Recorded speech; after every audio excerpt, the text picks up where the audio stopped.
They have to be careful of their children. They have to be aware. At a meeting of the The Stranger Danger program is last fine. night. Samantha went missing from near her mother's home in Manly more than a month ago, and despite the most intense public search ever mounted by the family of a missing child, no trace of Samantha has yet been found.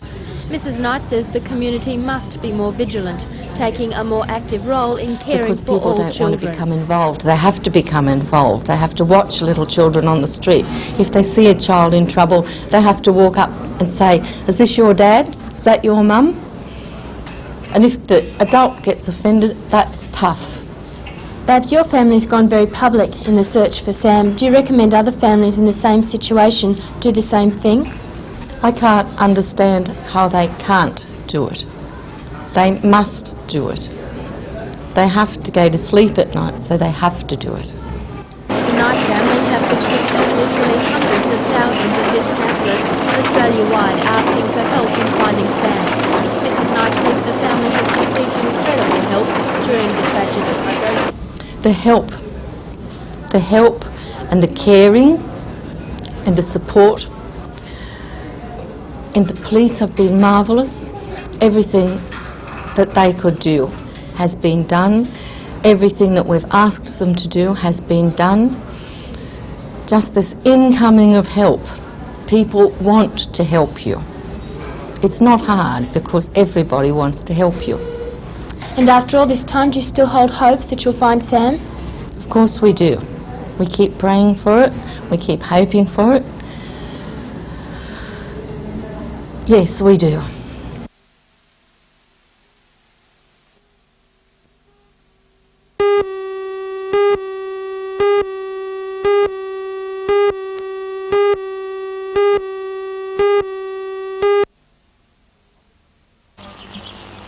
Up until yesterday, this rambling 8-bedroom house was home to 6 members of the Travers family and their 5 foster children. The fire, which broke out around 2 p.m, reduced the rear half of the house to a charred shell and almost took the life of one of the foster children. The 18-month-old girl escaped with first-degree burns to her face and one arm, but only because John Travers rescued her as this tiny bedroom was engulfed in flames. John and his friend Brian Ling had been sitting on the front veranda, unaware of the fire until it had already taken a firm hold. When John smelt smoke, he ran inside, fearing for the safety of the 3 infant children in the house at the time. We went up through the stairs, went up through the hallway and that, and went to where the little girl was, because that's where the flames were. And, you know, I got her out, tried to get in there, all the smoke and all was in there.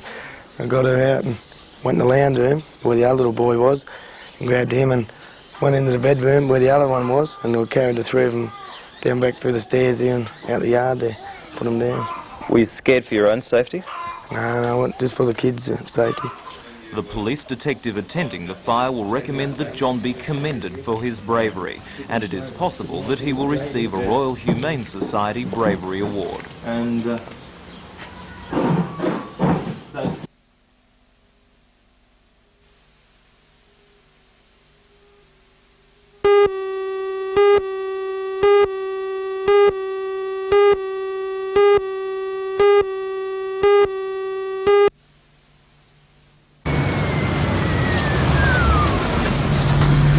the head-on collision came close to taking the life of a man driving this Holden Gemini sedan. He was trapped in the wreckage as the car caught fire, and fire brigades arrived just in time to prevent a tragedy. It took ambulance rescue crews half an hour to free the man, who suffered multiple fractures to his lower limbs. 2 other people travelling in the same car escaped with minor injuries, but the driver of the other vehicle, a Falcon Utility, was not so lucky. She suffered head injuries and was taken to the Royal, where she is now in a satisfactory condition.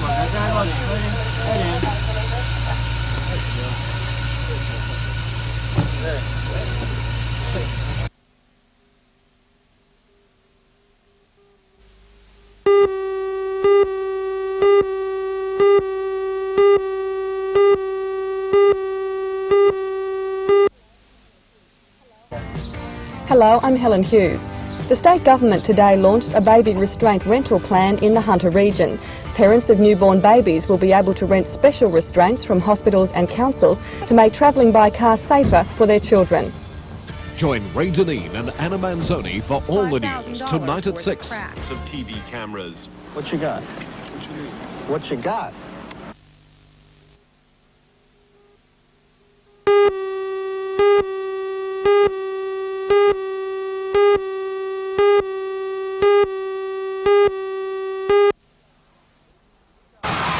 The Newcastle Rugby League is expecting confirmation of entry into the 1988 Sydney competition on Friday of this week, with a rectangular ground vital to that entry. The league is also days from signing a 15-year lease of the main ground and facilities at the centre.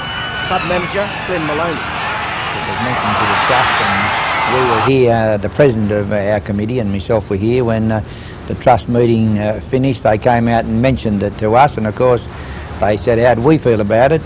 Both Neville and I thought, well, they're things that anything that could make this place viable would be worth looked at, you know.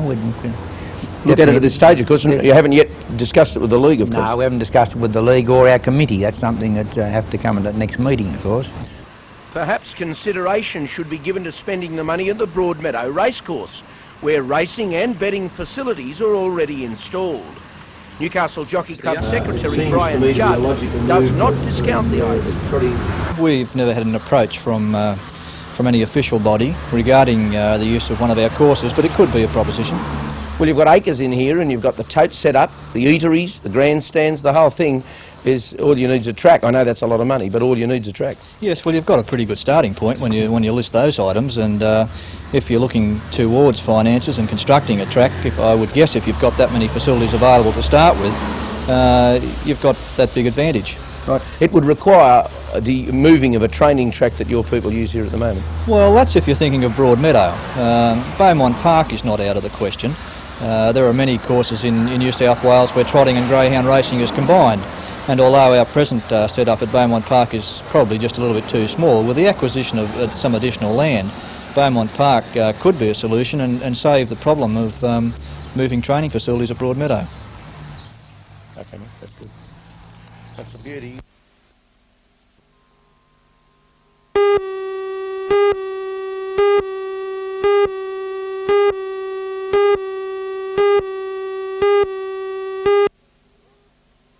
What action do you think will happen as a result of this meeting on Saturday? Reported a business well, loss I don't really know. I hope something is done and perhaps the councils will start to work for us. The local police here at Wallsend will certainly... Free from paying business costs including wages, taxes, insurance and registration, the roadside sellers are undercutting their commercial competitors, sometimes below cost price. To fight for the survival of their businesses, local florists who have competed with each other in the past have now joined forces. Last night, the first general meeting of the Hunter Valley Commercial Florists Association discussed future promotional and advertising policies to counterattack the roadside competition. It is a multi-million-dollar industry. It's not small people trying to make a living. We have no quarrel with small people making a living, but when this huge combination of money and flowers and trucks come from Sydney, they are not doing our area here a service. They are taking all the sales back and the money back to Sydney. So none of our government departments, councils get any of the money at all.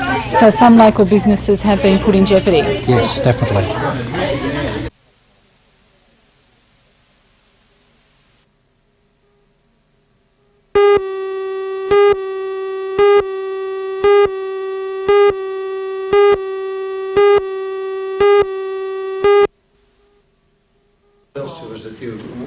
John McNaughton appeared relaxed this afternoon and tried to dismiss any notion that consideration of the Lord Mayoral allowance could be controversial, but sources indicate that the allowance is not cut and dry. Town Clerk Barry Lewis is pushing a proposal that would see the Lord Mayoral allowance boosted by $12,000 to $42,000. This would bring the allowance into line with base salaries paid to backbenchers in state parliament. Some aldermen are expected to query the fact that state politicians receive their salary for working full-time, whereas the mayor's position is part-time. It is a very expensive and time-consuming business being Lord Mayor of Newcastle. And that's what it's about. It is an allowance, and you must understand that, not a salary. Nobody pays my superannuation, nobody looks after my children, no one pays their university costs or their school fees. Another key issue to be voted on is the position of Deputy Lord Mayor. Nominations will be received tonight and a vote will be held by secret ballot. The result should prove interesting, as it will give a good indication of how the numbers will stack up.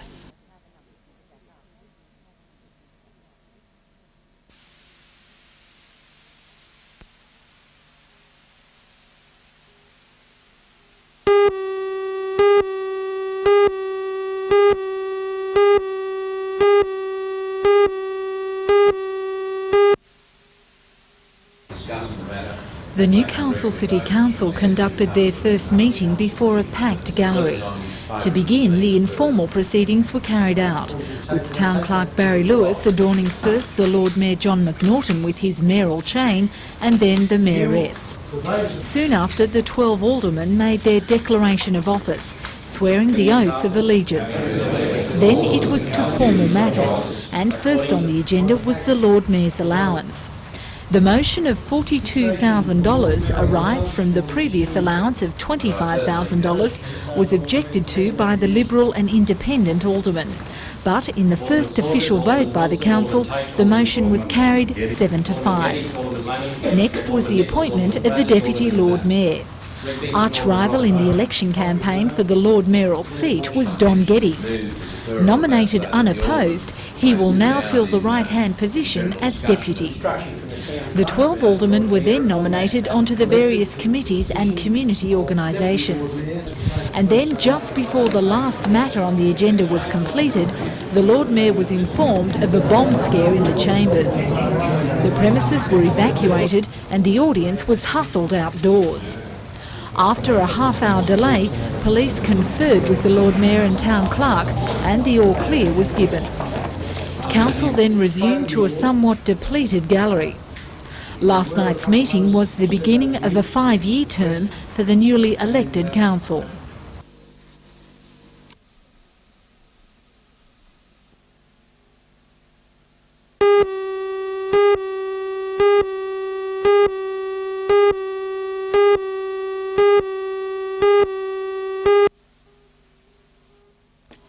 This article in today's Telegraph claims that the dockyard's loss will hit Newcastle's bid to win the $2.6 billion contract.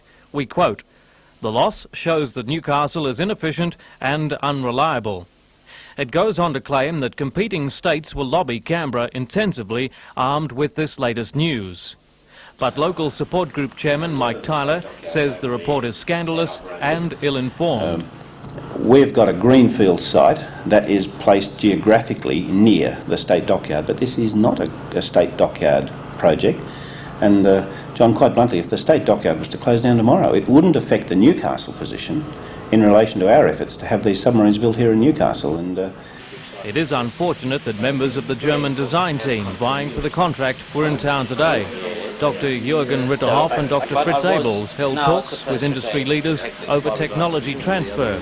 They were impressed with the fact that computer drafting equipment is already well established by our larger manufacturers. Accepting the fact that the submarine contract is not linked to the State Dockyard's performance, the State Dockyard still has its worries. In fact, an inquiry has been launched into the $8.6 million loss. The loss is 4 times last year's figure. Acting General Manager Bob Cox says that's upsetting. He says it's caused by working in a tight market where available ship repair work is limited. The annual report also says the dockyard must be allowed to act as freely as the companies against which it competes. Bob Cox says this refers to the red tape from Sydney, which stops the dockyard sacking staff in response to a downturn or altering its marketing strategy when a change is needed quickly.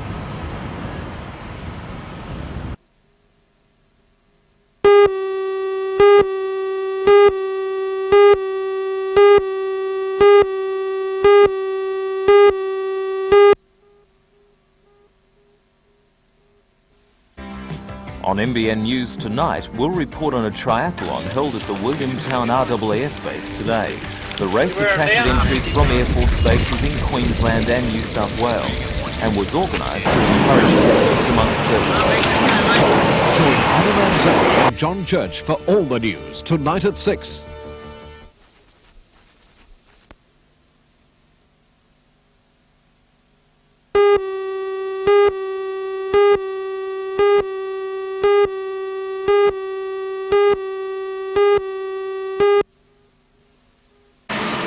The National Australia Bank in Bluecombe Road, Jesmond, was closed for several hours after the hold-up. The man entered the bank at 11:30 this morning wearing a balaclava. He produced a sawn-off shotgun and demanded money. The man walked out with more than $2,000 and drove off in a white van. Police later stopped the vehicle and arrested the driver. Just before 1 this afternoon, police were once again alerted when a man walked into this branch of the Greater. He produced what bank staff said looked like a gun and demanded money from a teller. As the man ran out of the building, he was chased and tackled by a young male employee of the society. A short time later, police arrested a man who is expected to be charged with the hold-up. Police say he was carrying a toy plastic pistol.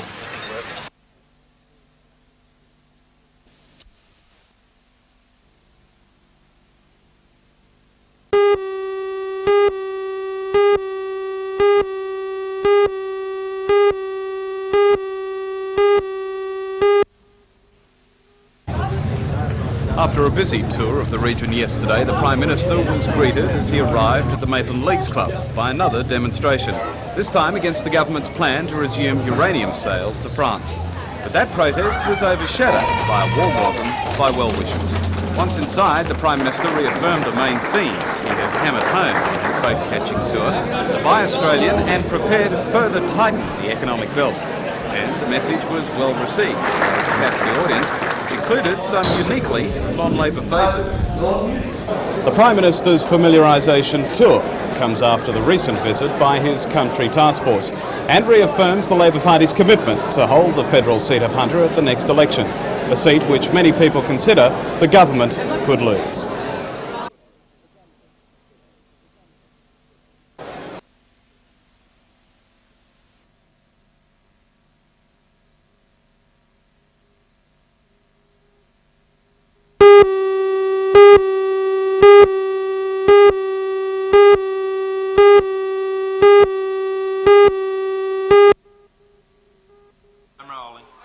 It's often been said that a policeman's lot is not a happy one, but Roger Peters' study brings new light to the problems. Police under high stress often suffer from alcohol or other drug abuse, obesity, coronary disease and gastric disorders. About 10% of police suffer from chronic stress. The causes are many, including shift work and work overload and a general public mistrust of police. Roger Peters was asked by the New South Wales Police Department to study the problem both here and overseas. He concluded that the problem is prevalent in all Western countries and that schemes to reduce stress, in the United States for example, have had little success. Mostly they don't, unfortunately, and one of the worst problems for those people over there is the hierarchy think they do and the policeman on the street thinks they don't. That's a real communication problem, as you'd imagine. So what can be done to correct that? Well, it's going to take some painstaking work to go through all the programs that I've been given. One of the most promising programs I was given was from Honolulu, the Laulima program, which means caregiving. And here, this is a peer counselling system. I guess the negative side of that is it's a bit like being a sticky beak, but the positive side is policemen helping other policemen, and that's a good point.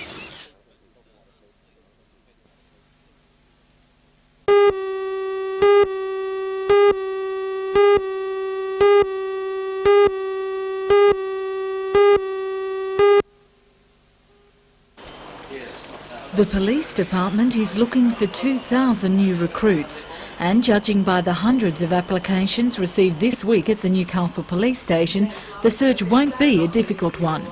According to Sergeant Ray White, 1 in 4 applications are usually accepted, but in the Newcastle area it's been 1 in 2, and the response has been nothing short of overwhelming. Well, how have the interviews gone? Well, we've interviewed 249 people, and from that figure we've got 121 firm applications. Did you expect that result from this region? Nothing like that.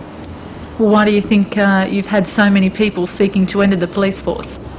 I'm not sure about that. But we arrived here this week, hopefully, to collect about 40 or 50 applications.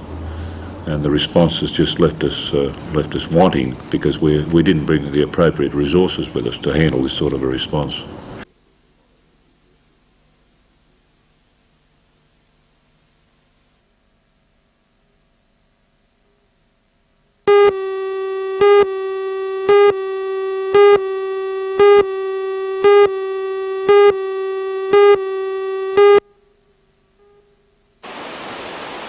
Tournament coordinator Ron Rudder describes this weekend's classic as the biggest ever, with 204 riders from 15 clubs from Queensland right down the eastern seaboard. We've got Nat Young coming up from Sydney.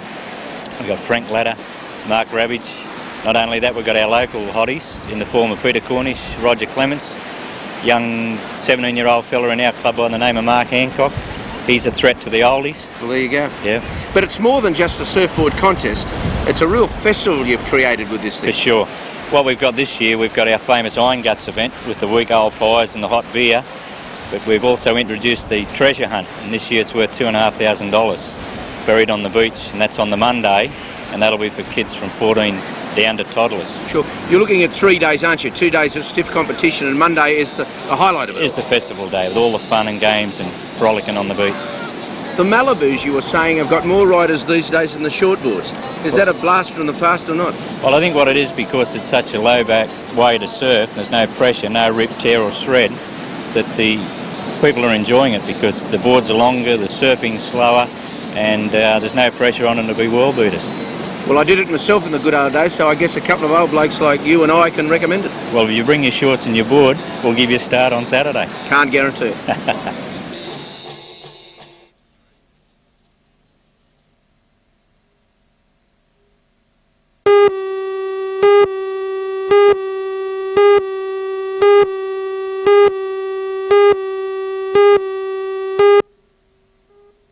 That's correct. We've got something like about 31 odd meetings this year, and this year is a little bit special because it is our 10th season, and we'll be celebrating our 10th anniversary in November, and right through the month of November with a lot of special meetings, the type of promotions that will attract all the family people, the young ones and the older ones as well. But we've got the serious side of racing as well, and a lot of interstate and overseas visitors coming to the promotions. What would you say would be your features this year? Well, we've got the American Sedan team, which have been coming over every year.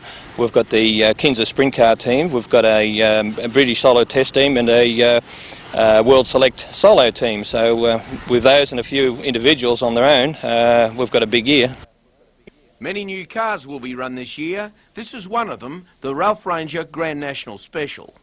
Well, this is one of the newer cars. It's had a lot of modifications done through the off-season to bring it up to a lot better specifications.